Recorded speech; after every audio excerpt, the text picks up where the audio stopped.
میرا نام عرفان محمود برک ہے، لاہور میں میں رہتا ہوں اور شعبہ صحافت سے میرا تعلق ہے۔ مختلف اخبارات، اسلامی جرائد، رسائل، اس میں آرٹیکلز بھی لکھتا ہوں۔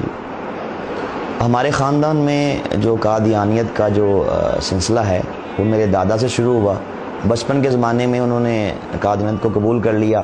کوئی علم نہیں تھا، معلومات نہیں تھیں، پڑھے لکھے نہیں تھے، جسٹ مرزا قادیانی کو مجدد کی حیثیت سے مان لیا اور اس کے ہاتھ پہ بیعت کر لی۔ اب قادیانی میرے دادے کو نعوذ باللہ صحابی رسول کہتے تھے، کیونکہ ان کا مذہبی عقیدہ ہے کہ جس کسی نے مرزا قادیانی کو مرزیت کی حالت میں دیکھ لیا، اس پہ ایمان لے آیا، تو وہ کہتے ہیں کہ نعوذ باللہ وہ صحابی رسول کے درجے پہ فائز ہو جاتا ہے۔ ہمارا خالصتاً ایک مذہبی گھرانہ احمدیت کے حوالے سے مشہور تھا، ہمیں ایک مخلص احمدی کے طور پہ جانا جاتا تھا۔ تو اسی گھرانے میں نے بھی آنکھ کھولی۔ جب شعور کی آنکھ کھولی تو گرد و نواح میں نے سارا یہی قادیانیت کا ماحول دیکھا۔ اس میں یہ تھا کہ کافی وجوہات تھیں جو میرے قبول اسلام کے لیے کارگر ثابت ہوئیں۔ اس میں سمجھتا ہوں کہ ہمارے اہل محلہ کا رویہ وہ بڑا اہمیت کا حامل ہے، کیونکہ بچپن کے زمانے میں اکثر ہمارے محلے والوں سے یہ بات سنتا کہ وہ ہمارے بارے میں کہتے کہ آپ لوگ جو قادیانی ہیں، احمدی خود کو کہتے ہیں، آپ مسلمان نہیں ہیں۔ تو میں سوچتا کہ جب ہم کلمہ وہی پڑھتے ہیں، نمازیں وہی پڑھتے ہیں، روزے رکھتے ہیں، سارے دین اسلام کو مانتے ہیں، قرآن کو مانتے ہیں، احادیث کو مانتے ہیں، تو پھر کیا وجہ ہے کہ یہ لوگ ہمیں مسلمان ماننے کے لیے تیار کیوں نہیں ہیں؟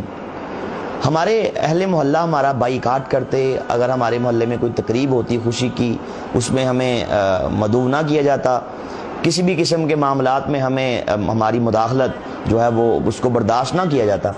تو ایک تو یہ میرے ذہن میں ایک بات کلک کی کہ کیا وجہ ہے کہ یہ لوگ باوجود اس کے کہ اس میں بڑے بڑے نیک لوگ ہیں، جسٹ اگر بات ہوتی ہمارے محلے کے لوگوں کی، سوچا جا سکتا تھا کہ اس میں ان کی کوئی ذاتی رنجش ہے، کوئی بات ہوتی ہمارے جناب علاقے کی، سٹی کی، پاکستان کی۔ لیکن جب میں نے اس پہ تحقیقات کی تو پتہ یہ چلا کہ صرف ہمارے پاکستان کے علمائی مرزائیوں کو کافر نہیں کہتے، بلکہ پوری دنیا کے تمام علماء بشمول امام کعبہ مسجد نبوی شریف کے جو امام ہیں، غرض کہ پوری دنیا کے تمام مسلمان قادیانیوں کو مسلمان نہیں سمجھتے اور انہیں کافر سمجھتے ہیں۔ تو میں یہ سوچتا کہ آخر کیا وجہ ہے کہ کیا یہ لوگ قرآن نہیں پڑھتے؟ کیا یہ علماء احادیث نہیں پڑھتے؟ کیا ان کو یہ نہیں پتا کہ جو دل سے کلمہ پڑھے تو آپ اس کو مسلمان سمجھیں؟ لیکن یہ ہمارے اہل محلہ کا رویہ اور میری یہ سوچ علماء کے بارے میں، پوری دنیا کے علماء کے بارے میں، مجھے ایک شاہراہ پہ گامزن کر گئی۔ وہ یہ تھی کہ میں نے سوچا کہ میں کیوں نہ ایک بار مرنے سے پہلے تحقیقات کروں، پڑھوں مرزائیت کی حقیقت کیا ہے۔ میں جس خود کو اس لیے قادیانی کہتا ہوں، احمدی کہتا ہوں کہ میرے گھر والے اگر وہ ہندو ہوتے تو میں بھی بتوں کو رام رام کرتا، اگر وہ عیسائی ہوتے میرے گلے میں بھی سلیب ہوتی، وہ سکھ ہوتے میرا مذہب بھی سکھزم سے ہوتا۔ تو مجھے ایک بار پڑھنا چاہیے، تحقیقات کرنی چاہیے، دیکھنا چاہیے اصل حقائق کیا ہیں۔ تو الحمدللہ یہی سوچ جو تھی مجھے اس طرف لے گئی، تحقیقات کی شاہراہ پہ میں گامزن ہو گیا۔ میں نے اس سلسلے میں چناب نگر سابقہ ربوہ سے قادیانیوں کی ساری بکس منگوائیں، ان میں مرزا قادیانی کی اپنی بکس تھیں۔ یہاں میں کہ یہ بھی عرض کرنا چاہتا ہوں، میں قادیانیوں کو ایک میسج بھی دینا چاہتا ہوں اسی اپنے قبول اسلام کے اس واقعے کے اندر ہی، کہ انبیاء علیہ السلام کتابیں نہیں لکھتے۔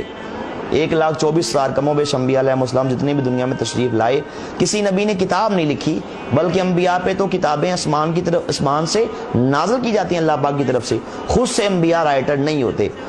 تو اگر کوئی قادیانی میری بات یہ سن رہا ہے تو میں اسے دعوت اسلام دینا چاہتا ہوں کہ مرزا قادیانی نے اپنی زندگی کے اندر 84 کتابیں لکھی ہیں، جن کو مرزائیوں نے روحانی خزائن کے نام سے پرنٹ کیا ہے۔ تو خیر میں نے ان کتابوں کو پڑھا، دیگر جو قادیانیت کی جو بنیادی کتابیں ہیں ان کو پڑھا، تو ان کو پڑھنے کے بعد اس نتیجے پہ پہنچا کہ اس کائنات کے اندر یہ سب سے بڑا کفر ہے، سب سے بڑا دجل ہے، سب سے بڑا فریب ہے، جو کہ اسلام کے روپ میں مسلمانوں کو گمراہ کرنے کے لیے انگریز نے باقاعدہ پلاننگ کے ساتھ یہ سارا اس کا فتنہ شروع کیا۔ تو الحمدللہ اللہ پاک کے فضل و کرم سے میں حقیقت تک پہنچ گیا۔